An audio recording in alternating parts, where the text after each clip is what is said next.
So I'm going to start with the basic stuff on rule of sum and rule of product. Let's look at chapter 1, example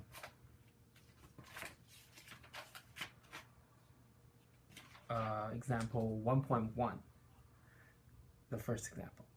So a college has 40 textbooks. So a college has 40 sociology textbooks and 50 anthropology textbooks. How many ways can a student pick a textbook from the library? Well, by the rule of sum, a student can only take out like one book at a time. So the student have a total of 40 plus 50, 90 ways of doing it. So this is where you would add up the 40 and the 50 because one thing does not affect the other. We'll go over more examples to sort of understand this better. So generally, basically what the textbook says is that no two pairs of tasks can occur simultaneously. Exactly. So the student can't take a sociology book and an anthropology book at the same time. So, they're sort of happening sequentially. The next example is a computing science instructor has two colleagues.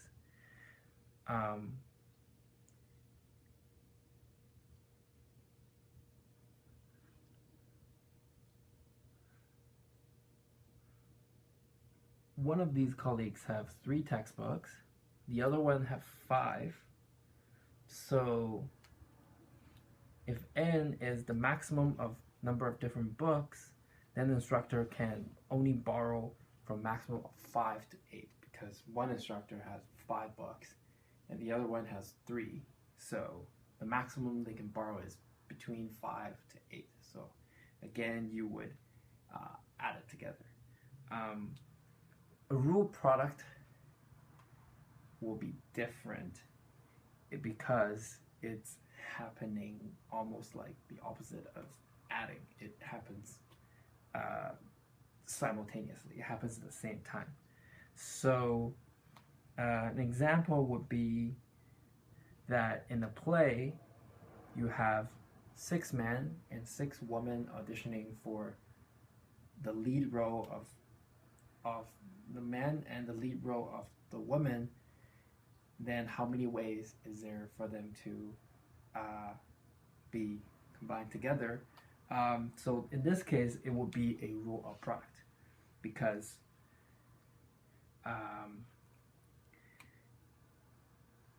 you would have 8 possibilities for men, and each of those 8 possibilities, you have another 6 possibilities for women. Therefore, you can use rule by product. And same way, for each of the 6, you have 8 men auditioning for the male role.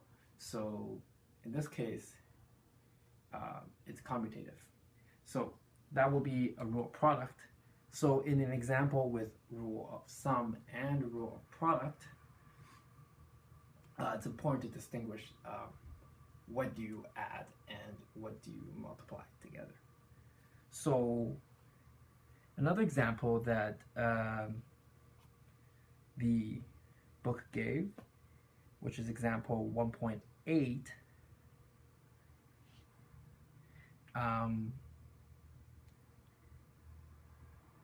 at the AWL Corporation, the menu has 6 different kinds of muffins, 8 different kinds of sandwiches, 5 beverages.